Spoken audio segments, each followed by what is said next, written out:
इस वजह से किया था भगवान शिव ने श्री कृष्ण के मित्र सुदामा का वध।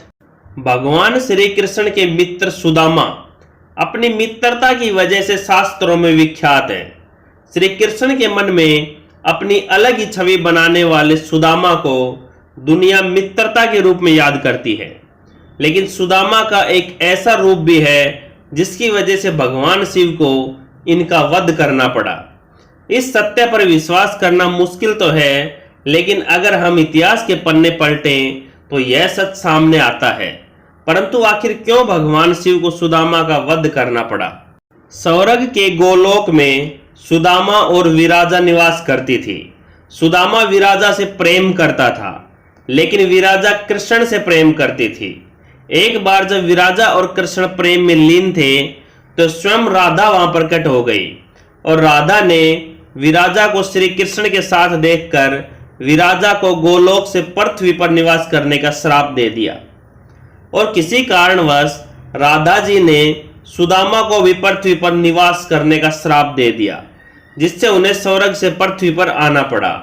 मृत्यु के पश्चात सुदामा का जन्म राक्षस राजदंभ के यहाँ शंखचूर्ण के रूप में हुआ और विराजा का जन्म धर्मराज के यहाँ तुलसी के रूप में हुआ। शंखचूर्ण माता तुलसी से विवाह के बाद उनके साथ अपनी राजधानी वापस लौट गए। शंखचूर्ण को भगवान ब्रह्मा द्वारा वरदान प्राप्त था कि जब तक तुलसी तुम पर भरोसा करेगी तब तक तुम्हें कोई जीत नहीं पाएगा। शंखचूर्ण को रक्षा के लिए एक सुरक्षा कवच भी दिया गया था। शंखचूर्ण धीरे धीरे कई युद्ध जीतते हुए तीनों लोकों के स्वामी बन गए। शंखचूर्ण के क्रूर अत्याचार से परेशान देवताओं ने भगवान ब्रह्मा से इसका समाधान मांगा। भगवान ब्रह्मा ने इस विषय पर भगवान विष्णु से सुझाव लिए जाने की बात पर देवतागण भगवान विष्णु के पास गए। विष्णु जी ने देवताओं को शिव से सुझाव लेने को कहा।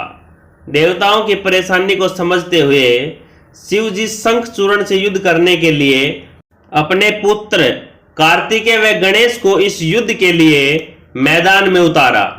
इसके बाद भद्रकाली ने भी अपनी विशाल सेना के साथ शंखचूर्ण से युद्ध किया, लेकिन शंखचूर्ण पर भगवान ब्रह्मा के वरदान के कारण वध कर पाना मुश्किल हो गया था और अंत में भगवान विष्णु युद्ध के दौरान शंखचूर्ण के सामने प्रकट हुए और उनसे उनका कवच मांगा जो उन्हें ब्रह्मा जी ने दिया था।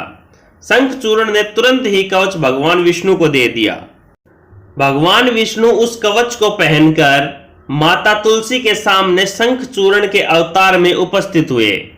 उनके रूप को देखकर माता तुलसी ने उन्हें अपना पति मानकर उनका आदर सत्कार किया और इसके कारण मां तुलसी का पतिव्रता नष्ट हो गया। पत्नी तुलसी की पवित्रता में शंखचूर्ण की शक्ति बसी थी। वरदान की शक्ति के समापन पर भगवान शिव ने शंखचूर्ण का वध किया और देवताओं को उसके अत्याचार से मुक्त किया। तो इसलिए श्री कृष्ण के मित्र सुदामा के पुनर्जन्म शंखचूर्ण का भगवान शिव ने वध किया था।